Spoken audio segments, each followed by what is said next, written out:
ประเทศหลังม่านเหล็กดังเช่นเกาหลีเหนือแม้ว่าจะเป็นประเทศที่มีกฎหมายและกฎระเบียบต่างๆเข้มงวดรวมถึงวิธีการดำเนินชีวิตของประชาชนที่แตกต่างจากประเทศอื่นๆจนกระทั่งดูเหมือนว่าเป็นแดนสนธยาที่ชาวโลกนั้นไม่สามารถเข้าถึงได้ก็ตามแต่ท่านผู้นำของประเทศรวมถึงเจ้าหน้าที่บริหารในระดับต่างๆก็ต้องการให้ชาวโลกโดยเฉพาะชาติที่มีอุดมการณ์ทางการเมืองแตกต่างกับพวกตนนั้นได้เห็นว่าแท้ที่จริงแล้วประเทศเกาหลีเหนือก็มีความเจริญทัดเทียมกับนานาประเทศโดยเฉพาะการที่มีผู้นำที่แข็งแกร่งดังนั้นจึงได้ทำการประชาสัมพันธ์ประเทศเกาหลีเหนือให้ชาวต่างชาติได้รู้จักผ่านช่องทางต่างๆซึ่งจะมีช่องทางใดบ้างนั้นติดตามได้ในปฏิบัติการ I.O. ของเกาหลีเหนือครับ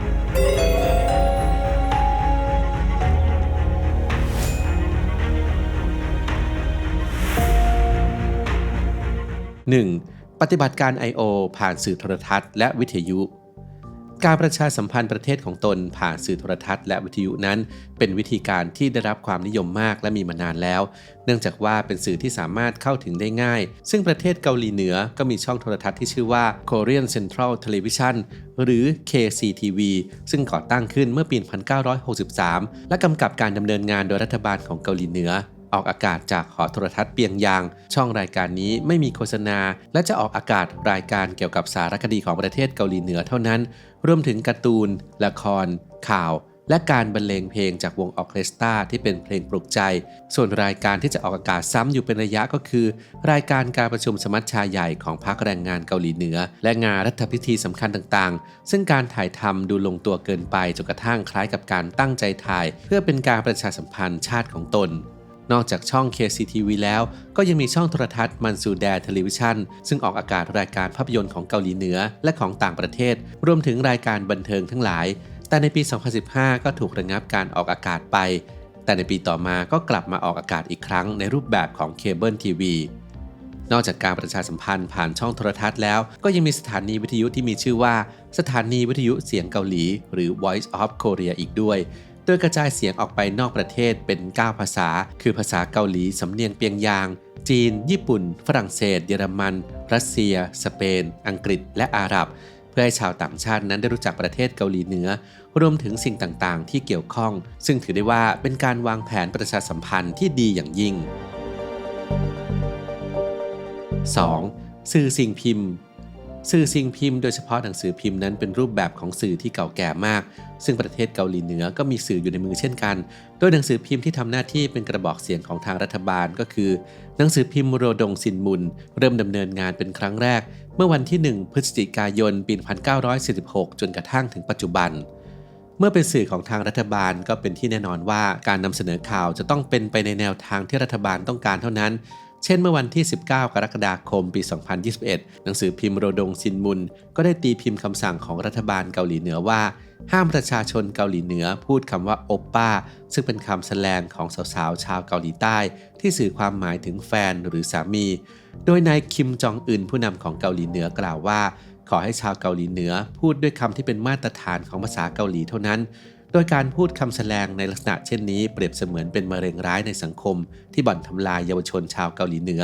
แล้วผู้ที่ฝ่าฝืนต้องรับโทษโดยการจำคุกในค่ายแรงงานนานถึง 15 ปีหรือประหารชีวิตนอกจากหนังสือพิมพ์โรดงซินมุนแล้วก็ยังมีหนังสือพิมพ์ที่เป็นสื่อของรัฐบาลเกาหลีเหนืออีกซึ่งก็คือหนังสือพิมพ์มินจูโชซอนที่เริ่มดำเนินงานมาตั้งแต่ปี 1945 โดยมีฐานะเป็นหนังสือพิมพ์หลักของคณะรัฐมนตรีและคณะกรรมการประจำสภาประชาชนซึ่งเนื้อหาภายในหนังสือพิมพ์นั้นก็จะเน้นไปในทางที่ยกย่องท่านผู้นำคิมจองอึนและเรียกร้องให้ชาวเกาหลีเหนือให้ความสำคัญกับความเข้มแข็งและความเจริญของชาติ3. สื่อออนไลน์และเว็บไซต์เมื่อวิทยาการต่างๆพัฒนาไปอย่างไม่หยุดยั้งเทคโนโลยีการสื่อสารก็มีการพัฒนาตามไปด้วยดังนั้นการประชาสัมพันธ์ชาติของตนเองให้ชาวโลกได้รู้จักและเห็นภาพที่งดงามตามที่ต้องการจึงก้าวข้ามจากการใช้หนังสือพิมพ์และสถานีวิทยุไปสู่การใช้สื่อออนไลน์ทั้งหลายที่สามารถกระจายข้อมูลต่างๆไปได้อย่างกว้างไกลมากขึ้นแต่ว่าใช้โทรศัพท์ที่น้อยลงสื่อออนไลน์ที่เป็นกระบอกเสียงในโลกออนไลน์ของทางรัฐบาลเกาหลีเหนือนั้นก็คือสำนักข่าวกลางเกาหลีหรือ KCNA เป็นสำนักข่าวอีกแห่งหนึ่งของรัฐบาลเกาหลีเหนือโดยอยู่ภายใต้การควบคุมของแผนกโฆษณาชวนเชื่อและการก่อความไม่สงบหรือที่มีชื่อเรียกอย่างเป็นทางการว่า แผนกประชาสัมพันธ์และข้อมูลเริ่มดำเนินงานมาตั้งแต่ปี 1946 แต่ในปี 1996 นั้นก็เริ่มต้นดำเนินกิจการเผยแพร่ข่าวผ่านระบบอินเทอร์เน็ตที่มีเซิร์ฟเวอร์อยู่ในประเทศญี่ปุ่นแต่ควบคุมมาจากนครเปียงยางสำนักข่าวกลางเกาหลีจะรายงานข่าวที่ช่วยส่งเสริมภาพลักษณ์ของประเทศและท่านผู้นำรวมถึงมีการโฆษณาชวนเชื่ออันเกี่ยวกับอุดมการณ์ทางการเมืองอย่างเข้มข้นโดยพรรครัฐบาลเกาหลีและพรรคแรงงานเกาหลีเป็นผู้จัดทำเนื้อหาข่าวเหล่านั้นนอกจากนั้นเพื่อให้บุคคลในชาติอื่นๆสามารถเข้าใจในเนื้อหาของข่าวเหล่านั้นได้ทางสำนักข่าวเกาหลีจึงได้มีการเผยแพร่ข่าวดังกล่าวเป็นภาษาอื่นๆอีก5ภาษาคืออังกฤษรัสเซียจีนญี่ปุ่นและสเปนส่วนประเทศเกาหลีใต้นั้นทางรัฐบาลก็ได้ทำการบล็อกเว็บไซต์ของสำนักข่าวเกาหลีเพื่อป้องกันไม่ให้ประชาชนของตนได้รับรู้ข่าวชวนเชื่อต่างๆซึ่งอาจจะสั่นคลอนความมั่นคงหรือสร้างความตื่นตระหนกให้เกิดขึ้นในชาติของตนนอกจากการเผยแพร่ข่าวและโฆษณาชวนเชื่อทางอุดมการณ์ทางการเมืองผ่านเว็บไซต์ของสำนักข่าวกลางเกาหลีแล้วก็ยังมีเว็บไซต์ที่ทางเกาหลีเหนือใช้โฆษณาชวนเชื่ออยู่อีกหนึ่งเว็บไซต์ซึ่งก็คืออุริมินซอกกิรีโดยเว็บไซต์นี้เริ่มดำเนินงานเมื่อปี 2003 และเป็นการนำข่าวจากเว็บไซต์ของสำนักข่าวเกาหลีมาเผยแพร่ต่อแต่เป็นการรุกเข้าไปในช่องทางโซเชียลอื่นๆเช่น Flickr Twitter หรือในปัจจุบันคือ XยูInstagram Facebook และ YouTube เพื่อให้การเผยแพร่อุดมการณ์ทางการเมืองของเกาหลีเหนือแทรกซึมเข้าสู่กลุ่มคนรุ่นใหม่ได้มากและกว้างขวางขึ้นอีกซึ่งก็เป็นที่แน่นอนครับว่าเว็บไซต์ของอุริมินซอกกิรีถูกรัฐบาลเกาหลีใต้บล็อกเช่นเดียวกับเว็บไซต์ของสำนักข่าวกลางเกาหลี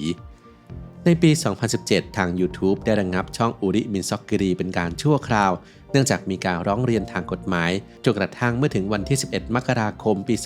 2024 ช่องนี้ก็จำเป็นต้องยุติการเผยแพร่สิ่งต่างๆใน YouTube ลงอย่างถาวร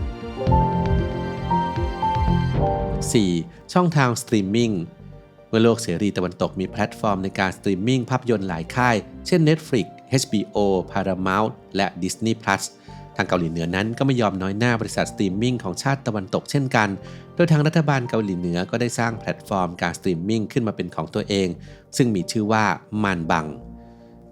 มีความหมายในภาษาไทยว่าทุกที่โดยอยู่ภายใต้การกำกับของคณะกรรมการกระจายเสียงกลางแห่งเกาหลีเหนือและเผยแพร่สู่สาธารณชนด้วยระบบอินทราเน็ตที่รัฐบาลสามารถควบคุมเนื้อหาได้อย่างใกล้ชิดซึ่งแตกต่างจากแพลตฟอร์มสตรีมมิ่งของชาติตะวันตกที่ใช้ระบบอินเทอร์เน็ตส่วนพื้นที่การให้บริการนั้นก็จำกัดเฉพาะในเขตเปียงยางซินิจูและซาริวอนเท่านั้นซึ่งก็น่าจะย้อนแย้งกับชื่อของมันบังที่มีความหมายว่าทุกที่ดังที่ได้กล่าวไปแล้วส่วนรายการที่สตรีมมิ่งได้นั้นนอกจากจะเป็นภาพยนตร์ที่ผ่านการคัดกรองโดยทางการแล้วก็จะมีรายการทางการเมืองและข้อมูลอันเกี่ยวกับท่านผู้นำสูงสุดรวมถึงช่องโทรทัศน์อีก5ช่องคือสถานีโทรทัศน์กลางเกาหลีสถานีโทรทัศน์มันซูแดสถานีโทรทัศน์เรยงนำซานโทรทัศน์กีฬาและสถานีวิทยุกระจายเสียงกลางเกาหลีซึ่งรายการทั้งหมดก็ถูกควบคุมอย่างเข้มงวดจากทางการเช่นกันการที่เกาหลีเหนือจัดตั้งปฏิบัติการ I.O. ขึ้นมานั้นก็อาจจะเป็นความพยายามที่จะร้องตะโกนบอกชาวโลกครับว่าเขาก็เป็นรัฐหนึ่งที่มีองค์ประกอบของความเป็นรัฐครบถ้วนและอาจกำลังพยายามหาที่ยืนบนเวทีโลกที่ล้วนอุปโลกให้เขานั้นเป็นคนร้าย